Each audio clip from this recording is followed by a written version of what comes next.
जय श्री राम। आज हम लोग लेसन नंबर 50 पे हैं।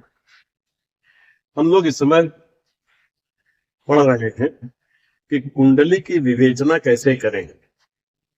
इसमें कुछ चीजें हमने आपको पीछे 3-4 लेसन बताई हैं कि ग्रहों का किस तरीके से आकलन हम लोग करते हैं। ग्रह बली हैं तो कैसे होंगे, क्या परिणाम देते हैं, निर्बली हैं तो किस प्रकार परिणाम देते हैं, ग्रह बली और निर्बली होने के क्या क्या पैरामीटर्स हैं। ये सारी चीजें कुछ हमने जनरल जो हमें आगे कुंडली पढ़ने में जरूरत पड़ती है उनको बताई। अब कुंडली जो हमारे सामने आती है तो हम कहाँ से शुरू करें उसको देखना। उसके लिए हमने इनको 12 चरणों में डिवाइड किया हुआ है। किन किन बिंदुओं पे आपको क्रम वाइज चलना है जिससे कि कुंडली का पूरा रिजल्ट, पूरी विवेचना आपके सामने आ जाएगी। पहला चरण में हम देखते हैं जन्म कुंडली, जिसको कि हम लग्न कुंडली भी बोलते हैं, राशि कुंडली बोलते हैं। मेन कुंडली हमारी यही होती है। दूसरी होती है चंद्र कुंडली। चंद्रमा जिस राशि में बैठा होता है उसको जब हम लग्न मान के कुंडली को देखते हैं तो वो हमारी चंद्र कुंडली बन जाती है। अब लग्न कुंडली की विवेचना हमें करनी है, वो तो अभी आगे आपको बताऊंगा। चंद्र कुंडली की विवेचना क्यों जरूरी है। भावों के विषय में हम बता चुके हैं कि किस भाव से क्या चीज देखते हैं। मान लीजिए लग्न कुंडली में हमने किसी देखा कि द्वितीय भाव धन संपत्ति के लिए होता है, वो बहुत स्ट्रांग है लग्न कुंडली में, और धन संपत्ति का योग बहुत अच्छा दिखाई दे रहा है। अब हम चंद्र कुंडली में जहां चंद्रमा बैठा हुआ उस राशि को लग्न में रख के और दूसरे भाव को देखेंगे, चंद्र कुंडली का दूसरा भाव उसको देखेंगे। अगर तो जिस तरह से लग्न कुंडली में दूसरा भाव हमारा मजबूत दिखाई दे रहा है, धन संपदा की स्थिति अच्छी दिखाई दे रही है, उसी तरह से अगर हमें चंद्र कुंडली में भी धन संपदा की स्थिति अच्छी दिखाई दे रही है तो हर हाल में धन की स्थिति अच्छी होगी। लेकिन अगर लग्न कुंडली में धन की स्थिति अच्छी दिखाई दे रही है लेकिन चंद्र कुंडली में अच्छी स्थिति नहीं दिखाई दे रही है तो धन की स्थिति सामान्य होगी। ये फर्क है जब हम लग्न कुंडली और चंद्र कुंडली दोनों को मिला के देखते हैं। तीसरी चीज नवांश संबंधित वर्ग कुंडलियां। D9 चार्ट नवांश चार्ट में होता है। नॉर्मली आप सॉफ्टवेयर खोलेंगे तो उसमें नवांश चार्ट लग्न चार्ट के साथ ही दिया रहता है। नवांश चार्ट हमारी कुंडली का सबसे अहम हिस्सा होता है। किसी भी कुंडली की विवेचना के समय अगर हम नवांश चार्ट को इग्नोर कर देते हैं या उसको देखे बगैर कोई फलित करते हैं तो वो सही होने की संभावना बहुत कम हो जाती है। नवांश चार्ट क्या करता है, अगर कोई ग्रह आपकी लग्न कुंडली में अच्छे प्रभाव में है, अच्छा दिखाई दे रहा है, और नवांश कुंडली में वो अगर खराब हो गया, शत्रु राशि में चला गया, नीच का हो गया या खराब भाव में चला गया, किसी भी तरीके से निर्बली हो गया, तो पूर्ण फल आपको नहीं मिलेगा।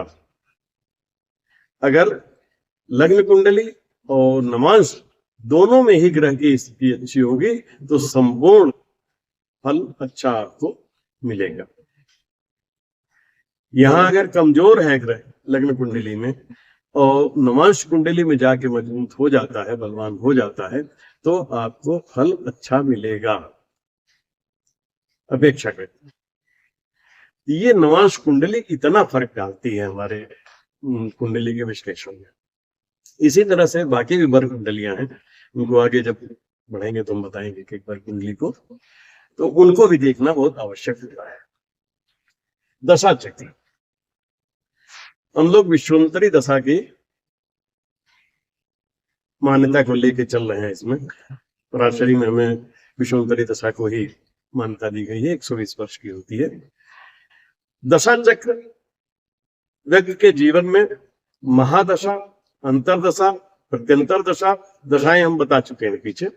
महादशा, अंतरदशा, प्रत्यंतर दशा, सूक्ष्म दशा, ये सब दशाएं होती हैं, आती रहती हैं। दशा के बगैर अगर दशा चक्र आपके पास नहीं है तो आप कुंडली का फलित कर ही नहीं सकते। दशा जब किसी ग्रह की आती है, उसके परिणाम, उस ग्रह के परिणाम उसी दशा में ही मिलते हैं। लाख राजयोग आपकी कुंडली में पड़े हैं, लेकिन अगर उन राजयोगों से संबंधित ग्रहों की दशा नहीं चल रही है या नहीं आ रही है तो उन राजयोगों का फल आपको नहीं मिलेगा। इसलिए दशा चक्र का महत्व बहुत ज्यादा है। ये एक जनरल अभी 12 चीजों को बताए दे रहे हैं, फिर इसकी डिटेलिंग करेंगे। ठीक है। चरण 2, दूसरे चरण में हम क्या देखते हैं? जन्म कुंडली का सामान्य आकलन। जन्म कुंडली जिस समय हमारे सामने रखी जाती है या हमारे सामने आती है तो हमारे अंदर इतनी योग्यता होनी चाहिए कि जन्म कुंडली के देखते ही जन्म कुंडली हमें सब कुछ अपने विषय में बताने लग जाए। जन्म कुंडली को जैसे ही देखते हैं, सबसे पहले हमें देखना होता है कि उच्च के ग्रह कितने हैं और कौन से ग्रह हैं जो अपने भाव को देख रहे हैं। कौन से ग्रह ऐसे हैं जो अपने भाव को देख रहे हैं, मतलब अपनी राशि को देख रहे हैं। वो भाव बलवान हो जाते हैं। ये पहली चीज हो गई कुंडली देखते समय।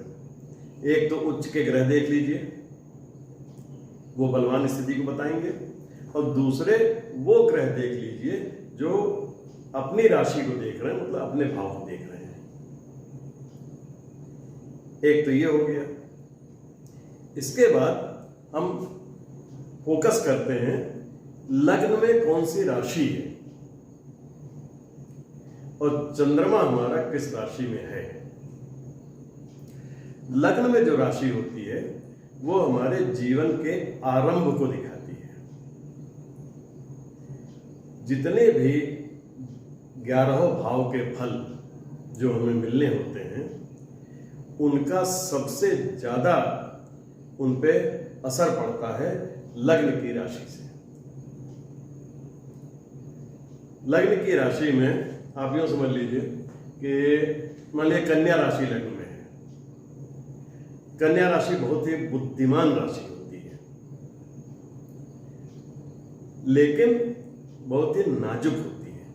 कन्या राशि के लोग बुद्धिमान तो बहुत होते हैं लेकिन बीमार बहुत जल्दी पड़ते हैं। इम्यूनिटी इनकी बड़ी कम होती है। जरा सी बात होगी बीमार हो जाएंगे, अस्पताल चले जाएंगे दिखाने के लिए। वहीं पे अगर आपके सिंह राशि है या मेष राशि है तो मेष राशि के लोग अगर होंगे तो ये 100 डिग्री टेम्परेचर में भी चलते फिरते रहेंगे, अपना काम करते रहेंगे। हल्की फुल्की बीमारी में ये अस्पताल और डॉक्टर नहीं तो होते हैं। इनमें इन बीमारियों के प्रति लड़ने की क्षमता बहुत ज्यादा होती है। लग्न से ही ये सारी बातें हमें पता चल जाती हैं। तो एक तो ये कि हम लग्न की राशि देख लें, उस पर केंद्रित करें किस स्थिति में है वो, और दूसरे चंद्रमा की राशि देख लें वो किस स्थिति में है उस पर केंद्रित करें। तो ये हमारा लग्न कुंडली का एक सामान्य आकलन हो गया। इसके बाद हम आते हैं कि कुंडली में ग्रहों की स्थिति तथा उनके द्वारा ग्रहित राशियों की प्रगति का विश्लेषण। कुंडली में ग्रहों की स्थिति का मतलब है कि पहले बता चुके हैं हम कि चर, स्थिर, दो स्वभाव, 3 प्रकार की राशियां होती हैं। अगर कुंडली में ज्यादातर ग्रह चर राशियों में पड़े हुए हैं, चर राशियां हैं 1, 4, 7, 10, इन राशियों में पड़े हुए हैं, तो व्यक्ति यात्राओं का शौकीन होगा, कालांतर में बहुत सारी यात्राएं करेगा। स्वभाव में बदलाव बार बार ला सकता है। चर राशि होने की वजह से इनके स्वभाव में समयानुसार परिवर्तन होते रहते हैं। अगर ये स्थिर राशि में ज्यादातर ग्रह पड़े हुए हैं कुंडली में, तो ऐसा जातक रूढ़िवादी प्रकृति का होता है, स्थिर होकर काम करने वाला होता है, ज्यादा बदलाव इन्हें पसंद नहीं होता है, एक जगह टिक के रहना चाहते हैं। ऐसे लोग कल कारखाने लगाने में ज्यादा माहिर होते हैं। अगर द्विस्वभाव राशियां हैं, द्विस्वभाव राशियों में सारे ग्रह पड़े हुए हैं, ज्यादातर ग्रह पड़े हुए हैं, तो ऐसा ही व्यक्ति का स्वभाव परिवर्तनशील होता है। मिश्रित फल मिलते हैं, चर भी स्थिर के भी। ये ठीक ठाक करते रहेंगे, फिर एकदम से मूड स्विंग कर जाएगा, दूसरा काम करने लगेंगे। इनमें बदलाव कब होगा कुछ पता नहीं है। ये मिश्रित प्रकृति होती है, चर भी रहेंगे, स्थिर भी रहेंगे, बदलाव भी रहेगा, स्थिरता भी रहेगी। द्विस्वभाव की राशियों की ये खासियत है। ये बताया हमने ग्रहों की स्थिति। अगर ज्यादातर ग्रह चर राशियों में है तो क्या होगा, स्थिर राशियों में है तो क्या होगा, और अगर द्विस्वभाव राशियों में है तो क्या होगा। अब ग्रहों की प्रकृति होती है अग्नि, पृथ्वी, वायु, जल।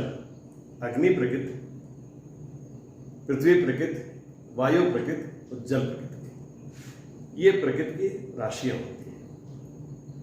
अगर ग्रह अग्नि प्रकृति की राशियों में है, अग्नि तत्व की राशियों में अगर ज्यादातर ग्रह पड़े हुए हैं, ऐसे लोग साहसी होते हैं, अत्यधिक उत्साह होता है इनके अंदर।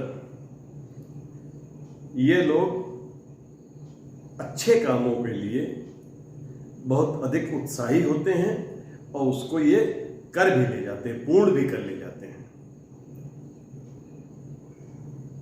ये अग्नि तत्व की राशियों की विशेषता है। अगर पृथ्वी तत्व की राशियों में ज्यादातर ग्रह पड़े हुए हैं, तो ऐसे लोग की अप्रोच बड़ी प्रैक्टिकल होती है, बड़ी प्रैक्टिकल अप्रोच होते हैं, बड़ा व्यवहारिक इनका होता है, और स्थिर मन से जो कुछ भी करते हैं। वायु तत्व की राशियों में अगर ग्रह पड़े हुए हैं, तो ऐसे लोग बड़े बुद्धिमान होते हैं, पठन पाठन लेखन इन सब चीजों में बड़ा इनकी रुचि होती है, और ये इंटेलेक्चुअल इनकी अप्रोच होती है। वहीं पे अगर जल तत्व की राशियों में है, जल तत्व की राशियों में ज्यादातर ग्रह पड़े हुए हैं, तो ऐसे व्यक्ति बहुत ही भावुक होते हैं, सज्जन होते हैं, सम्मानित होते हैं। ये इनकी विशेषता होती है। तो राशियों की प्रकृति और राशियों के स्थिति को भी बहुत अच्छी तरह से हमें देख लेना चाहिए। दूसरे चरण में ये हमने देख लिया। अब आगे बढ़ते हैं तीसरे चरण की ओर। तृतीय चरण में हम देखते हैं केंद्र और त्रिकोण में स्थित ग्रह। केंद्र यानी 1, 4, 7, 10 भाव, और 5 और 9 ये त्रिकोण भाव हो गया। इसमें अगर शुभ ग्रह स्थित हैं तो ये बलवान हो जाते हैं, और ये अत्यधिक समृद्धि का सूचक होते हैं। अगर ये ग्रह स्वग्रही हो जाएं, उच्च के हो जाएं, केंद्र और त्रिकोण में स्थित हो जाएं, तो अत्यधिक समृद्धि, सुख सब तरीके के ये देते हैं। बलवान हो गए, महापुरुष योग भी बनाते हैं यहाँ पे। ये अगर स्वग्रही हो गए, उच्च के हो गए, तो महापुरुष योग बनाएंगे। इसी प्रकार से अशुभ ग्रह अगर केंद्र और त्रिकोण में हैं, उच्च के या स्वग्रही नहीं है, तो ये बहुत ही खराब परिणाम देते हैं। जैसे अगर कोई अशुभ ग्रह 4th हाउस में बैठा है, स्वग्रही नहीं है, उच्च का नहीं है, 4th हाउस हमारा प्रॉपर्टी का है, माता का है, घर की सुख शांति का है, मन की शांति का है। ये मन की शांति को भंग कर देंगे, माता को कष्ट दे देंगे, वो संपत्ति जो भी हम बनाना चाहेंगे, घर प्रॉपर्टी जो भी बनाना चाहेंगे, उसमें बाधाएं खड़ी करेंगे। इसी तरह से सप्तम भाव जैसे है, सप्तम भाव में अगर पड़े हुए अशुभ ग्रह, तो स्वग्रही नहीं है, उच्च के नहीं है, तो ये विवाह में तमाम सारी बाधाएं उत्पन्न करेंगे।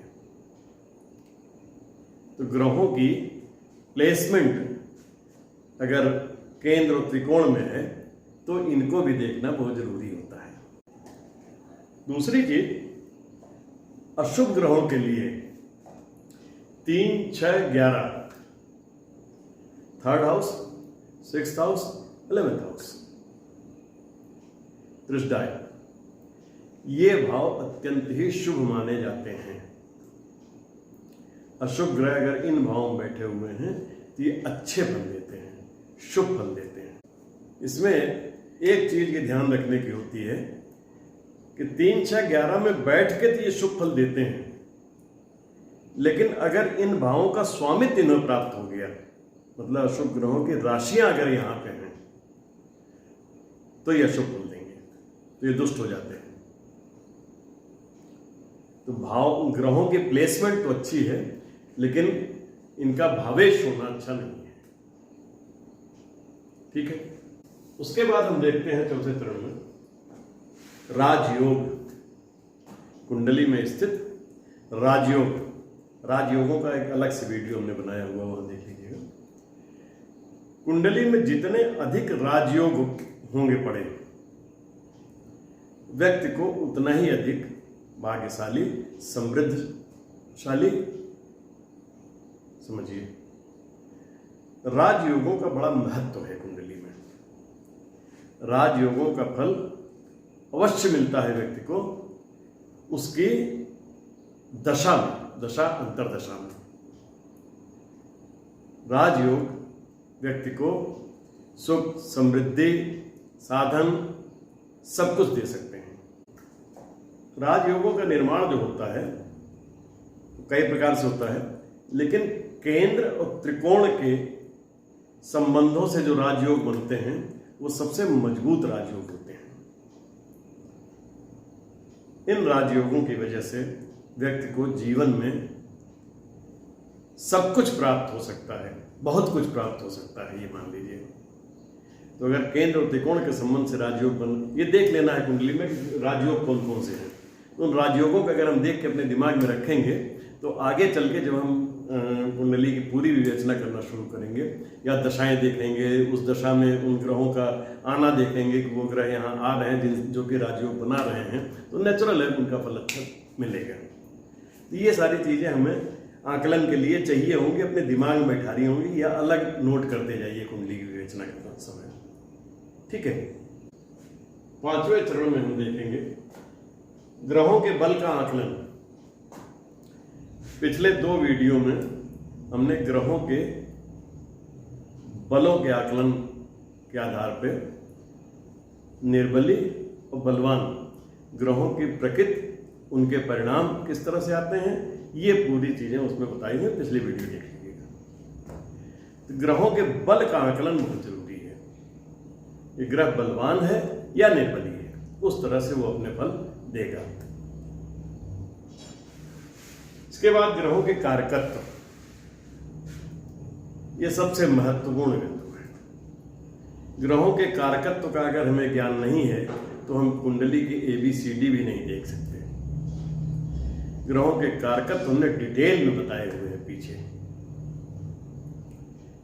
किस ग्रह के क्या कारकत्व हैं, कौन सा ग्रह किस प्रकार से काम करता है, उनके स्थान कौन से हैं, उनके रंग कौन से हैं, उनकी राशियां कौन सी हैं, उनके प्रभाव क्या होते हैं, उनसे रोग कौन से होते हैं। ये सारी चीजें ग्रहों के कारकत्व की हमने बता रखे हैं। पीछे जाके देख लीजिए, पता चल जाएगा। ग्रहों के कारकत्व हमारे दिमाग में होंगे तभी हम ये बता पाएंगे कि ये ग्रह यहाँ बैठ के इस प्रकार के फल देगा। अपने कारकत्व के हिसाब से ही हर ग्रह अपने फल देता है। ग्रहों की शुभ स्थितियां और जातक के चरित्र पर प्रभाव। लग्न हम हैं, व्यक्ति स्वयं होता है लग्न। लग्नेश, लग्न में जो राशि पड़ी हुई उसका जो स्वामी है लग्नेश, वो दशम भाव और दशमेश। लग्न में पड़े हुए ग्रह और लग्नेश, दशम भाव में पड़े हुए ग्रह और दशमेश, इनको हमें देखना है। इनके आधार पे व्यक्ति के चरित्र के विषय में बहुत कुछ हम बता सकते हैं। ये बिंदु अगर हमने ले लिए कि लग्न मान लीजिए सूर्य हैं, लग्न में चंद्रमा बैठे हुए हैं, लग्न में मंगल बैठे हुए हैं, बृहस्पति बैठे हुए हैं, दशम भाव में इसी तरह से ग्रह बैठे हुए हैं, तो हम ये पिछले वीडियो में चर्चा कर चुके हैं कि कौन सा ग्रह किस भाव में बैठ के किस प्रकार के परिणाम देता है। तो प्रथम भाव में जो ग्रह हैं वो उनका परिणाम क्या होगा, दशम भाव में जो ग्रह बैठे हुए हैं वो किस तरह के परिणाम देंगे, व्यक्ति के चरित्र पे भी उस पर टिप्पणी की गई है। इसी प्रकार से लग्नेश जहाँ बैठा होगा वो किस प्रकार के परिणाम देगा और दशमेश जहाँ बैठा होगा वो किस प्रकार परिणाम देगा। तो ग्रहों को हमें देखते समय, ग्रहों की स्थितियों को देखते समय ये देख लेंगे जिससे व्यक्ति के चरित्र के विषय में बहुत कुछ बताया जा सकता है। अब लेते हैं हम चरण 6, दुष्ट स्थानों की भूमिका। दुष्ट स्थान कुंडली में कहते हैं छठे भाव को, 8वें भाव को, 12वें भाव को। ये तीनों भाव नकारात्मक भाव हैं, इन्हें दुष्ट स्थान भी कहा जाता है। छठे भाव से हम रोग, ऋण, शत्रु इनका विचार करते हैं। अष्टम भाव से हम लोग दुर्घटनाएं, गंभीर रोग, चोरी, इन सब चीजों का विचार कर, आयु, मृत्यु का, इनका भी विचार हम 8वें भाव से करते हैं। 12वें भाव से हम व्यय, विनाश, खर्च और मोक्ष, इन सब बातों पर विचार करते हैं। तो ये भाव जो है 6, 8, 12, ये हर हाल में नकारात्मक भाव माने जाते हैं। और यही नहीं, इनमें इनके भावेश भी नकारात्मक होते हैं। जो ग्रह 6, 8, 12 इन भावों में बैठेगा वो जिन भावों का स्वामी है उस भाव को खराब कर देगा। 6, 8, 12 भाव के जो स्वामी होंगे वो जहां जाके बैठेंगे उस भाव को खराब कर देंगे। मतलब दोनों ही प्रकार से ही खराब करते हैं। छठा, 8वां, 12वां भाव जिस ग्रह से संबद्ध हो गया वो भाव खराब हो जाएगा। दुष्ट स्थान या नकारात्मक भाव ये 6, 8, 12 कुंडली के होते हैं। सबसे खराब भाव यही माने जाते हैं। उदाहरण के लिए मान लीजिए प्रथम भाव का स्वामी 6, 8, 12 में से किसी भाव में बैठा हुआ है और किसी पाप ग्रह से युति या दृष्टि है, स्वास्थ्य को खराब कर देगा। इसी प्रकार से अगर द्वितीय भाव का स्वामी 6, 8, 12 में बैठा हुआ है तो धन की स्थिति को बिगाड़ देगा। इसी प्रकार से अगर 6, 8, 12 भाव का स्वामी द्वितीय भाव में बैठा है तो भी धन की स्थिति को बिगाड़ देगा। 6, 8, 12 के ये खराब परिणाम होते हैं, इसीलिए इसको दुष्ट भाव कहा जाता है, नकारात्मक भाव कहा जाता है। लेकिन कोई भी भाव कुंडली में न तो एकदम से खराब होता है न एकदम से अच्छा होता है। छठे भाव से जहां हम देखते हैं रोग, ऋण, शत्रु, वहीं पे छठा भाव हमारा दूसरी ओर हमारा छठा भाव विजय प्राप्त करने के लिए आवश्यक है। विजय प्राप्त करने के लिए, किसी भी कंपटीशन में सफलता के लिए हम छठे भाव को देखते हैं, यही हमें दिलाता है। अष्टम भाव हमारा मोक्ष त्रिकोण में आता है। तो कुंडली जागरण के लिए हम इसी भाव को देखते हैं। गहन खोजों के लिए रिसर्च का, डीप रिसर्च का भाव यही है, जिससे रिसर्च करते हैं। 12वां भाव जो है वो मोक्ष का भाव है, अंतिम सत्य, उसका भाव मोक्ष। इसलिए किसी भी भाव को पूरी तौर पे खराब या पूरी तौर पे अच्छा नहीं कहा जा सकता है। जहां कुछ अच्छे होते हैं वहीं कुछ खराब होते हैं। ठीक है। कुंडली की सूक्ष्म विवेचना करते समय नक्षत्रों की बड़ी अहम भूमिका होती है। नक्षत्रों का ज्ञान होना बहुत जरूरी है। और अगर आप आगे बढ़ रहे हैं कुंडली के विवेचना के लिए, तो सारे नक्षत्रों को क्रम वाइज, 27 नक्षत्रों को क्रम वाइज याद कर लीजिए। ये बहुत जरूरी है कि नक्षत्र आपको याद रहे। किस नक्षत्र का क्या फल होता है ये भी आपको याद होना चाहिए। तो नक्षत्रों की बड़ी अहम भूमिका है जब हम सूक्ष्मता से देखना शुरू करते हैं कुंडली को। चरण 8 दशा चक्र। दशा चक्र यहां बताया था। दशा चक्र जो हमारी विश्वेंतरी दशा होती है, जिसमें कि महादशा, अंतर्दशा ये लेते हैं। लग्नेश की दशा, उच्च के ग्रहों की दशा, दशमेश की दशाएं, ये नॉर्मली व्यक्ति के जीवन की सबसे अच्छी दशाएं होती हैं। दशाएं, अंतर्दशाएं, दोनों को मान लीजिए, ये होती हैं। जिस समय व्यक्ति पैदा होता है उसको अगर अच्छी दशाएं मिल जाती हैं, शुभ दशाएं मिल जाती हैं, अच्छे फल देने वाली दशाएं मिल जाती हैं, तो व्यक्ति को शुरुआत में ही शुभ फल प्राप्त होते हैं, जिससे उसकी शिक्षा अच्छी, ये सभी कुछ अच्छा होने लगता है और जीवन में धनोपार्जन, बाकी चीज़ों के लिए एक प्लेटफॉर्म अच्छा तैयार हो जाता है। व्यक्ति को जो दशाएं जन्म के समय प्राप्त होती हैं वो पंचम भाव से संबंधित होती हैं। पंचम भाव हमारा पूर्व जन्म का संचित पुण्य कर्म का भाव है। वो दशाएं हमें अच्छा या बुरा जो भी दिखाती हैं वो पूर्व जन्म के संचित पुण्य कर्म के हिसाब से वो दशाएं हमें मिलती हैं जन्म के समय। बाकी दशाओं की विवेचना आगे जब डिटेल में करेंगे तो करेंगे, लेकिन दशाओं का महत्व बहुत ज़्यादा है।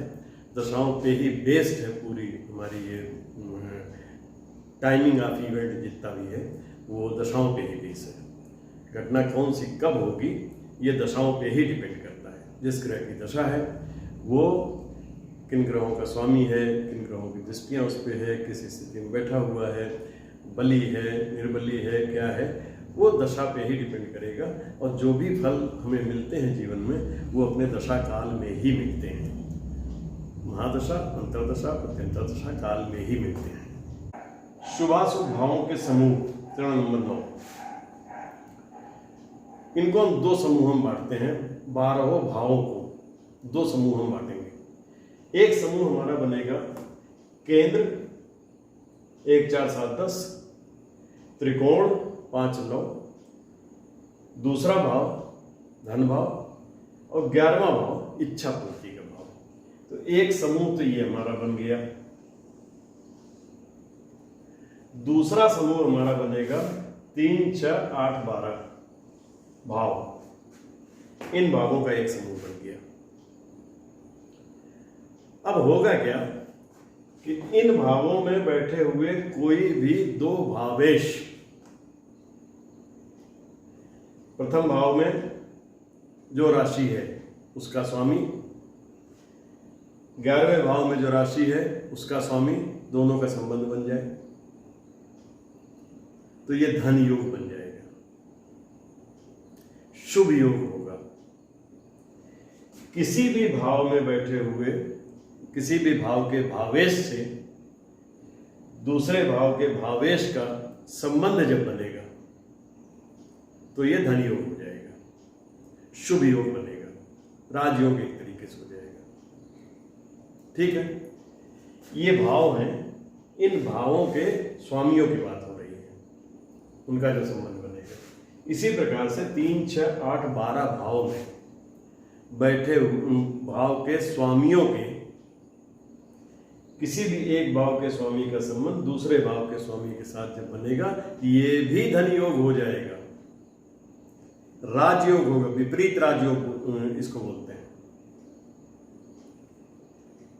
तीसरे भाव का स्वामी 8वें भाव के स्वामी से संबंध बनाए, छठे भाव का स्वामी 8वें भाव का संबंध बनाए, 12वें भाव का स्वामी छठे भाव के स्वामी से संबंध बनाए, तो ये विपरीत राजयोग हो जाएगा, इसमें भी धन योग आता है। ठीक है। तीसरी चीज हुई कि अगर इस समूह एक भाव के किसी भी भाव के स्वामी का संबंध समूह 2 के किसी भी भाव के स्वामी के साथ संबंध बनता है, ये दरिद्र योग हो जाता है, ये अशुभ होता है, ये अच्छा नहीं होता है। ये हो गया हमारा शुभाशुभ भावों के 2 समूह और इन दोनों की किस प्रकार से वर्किंग है। ठीक है। स्वग्रही या अपने भाव को दृष्ट करने वाले ग्रह। उसके बाद हम 10वें चरण में चेक करते हैं कि कितने ग्रह हमारे स्वग्रही हैं, अपने घर में जो बैठे हो, अपनी राशि में जो बैठे हो, ऐसे कितने ग्रह हैं, और ऐसे कितने ग्रह हैं जो अपने भाव को देख रहे हैं, उनकी दृष्टि अपने भाव पर पड़ रही हो, जहां उनकी राशि पड़ी हो वहां पर उनकी दृष्टि पड़ रही हो। ऐसे ग्रह कौन से हैं, ऐसे भाव कौन से हैं, इनको हम नोट कर लेते हैं। ग्रहों के शुभाशुभ भावों के स्वामित्व। फिर हम देखते हैं कि ग्रहों को, किन ग्रहों को शुभ भावों का स्वामित्व प्राप्त है, किन ग्रहों को अशुभ भावों का स्वामित्व प्राप्त है, और किन ग्रहों को शुभ अशुभ दोनों भावों का स्वामित्व प्राप्त है। इसके आधार पर निर्णय लेते हैं कि ग्रह का परिणाम किस तरीके का होगा, निर्बली हो जाएगा ग्रह, बली रहेगा, या उसका परिणाम कितना इफेक्टिव होगा, या इस बात का कितना इफेक्ट उस ग्रह के ऊपर पड़ेगा कि किस भाव का स्वामित्व है ग्रह के पास। ये उस ग्रह के कारकत्व के अनुसार उसके फल का निर्णय करेगा। ठीक है। भाव की विवेचना, भाव, भावेश, कारक। कुंडली की मुख्य जो की है, जो चाबी है, वो है किसी भी भाव को देखते समय जो हमें पहले भाव को देखना है स्वास्थ्य के विषय में, दूसरे भाव को देखना है धन के विषय में, तीसरे भाव को देखना है भाई बहन, छोटे भाई बहनों के विषय में, चौथे भाव को देखना है माता के विषय में, प्रॉपर्टी के विषय में, पंचम भाव को देखना है संतान के विषय में, शिक्षा के विषय में। इस तरीके से हम भावों के विषय में मोटा मोटा ही जानते हैं कि किस भाव से हम क्या देखते हैं। अब मान लीजिए हमें दूसरे भाव को देखना है, धन की स्थिति देखनी है, तो हमें क्या क्या देखना पड़ेगा। दूसरे भाव की विवेचना करने के लिए हमें क्या क्या देखना पड़ता है? 3 चीजें, भाव, भावेश, कारक। 3 चीजें हमें देखनी पड़ेगी। भाव हमारा कौन सा भाव हम देख रहे हैं, उस भाव की स्थिति क्या है, उस पर किन ग्रहों की दृष्टियां हैं, वो भाव हमारा शुभ भाव है कि अशुभ भाव है, दुष्ट भाव है कि शुभ भाव है, केंद्र भाव है या त्रिकोण भाव है, दूसरा भाव है या 12वां भाव है, या 6, 8, 12 में पड़ रहा है, कौन सा भाव है, उससे एक तो फल का अंदाजा लगाएंगे। फिर भावेश, उस भाव में उस भाव का स्वामी कौन है। दूसरे भाव का अगर हम देख रहे हैं, वहां मान लीजिए हमारी 3 नंबर राशि पड़ी हुई है, इसका मतलब कि उस भाव का स्वामी बुध है, भावेश बुध हो गया। अब बुध की स्थिति क्या है,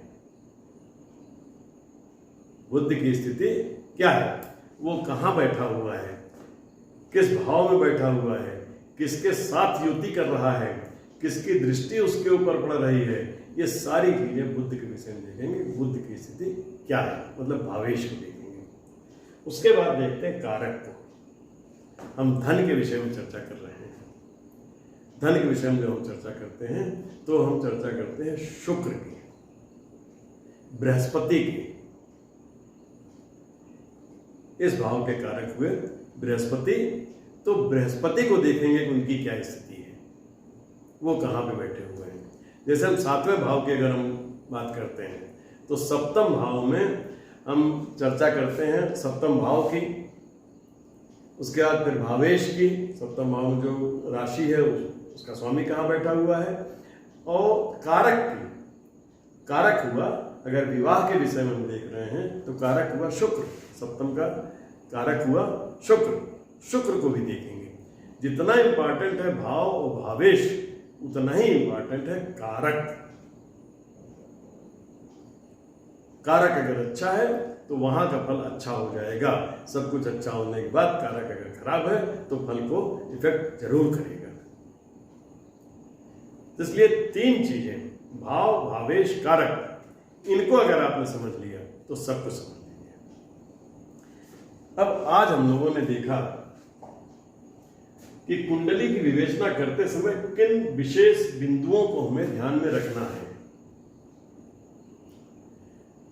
इसके पहले जो कुछ भी हम पढ़ा चुके हैं वो सब आपके दिमाग में होना चाहिए, नहीं तो उसको सबको एक बार फिर से वीडियो देख लीजिए, समझ में आ जाएगा। ग्रहों के कारकत्व, दृष्टियां, राशियां, स्वभाव उनके कारकत्व, सब कुछ बता चुके हैं। उनको सबको एक बार देख लीजिए। आगे अब हम शुरू करेंगे एक एक भाव की विवेचना। प्रथम भाव लेंगे, प्रथम भाव की पूरी विवेचना आपको करना सिखाएंगे।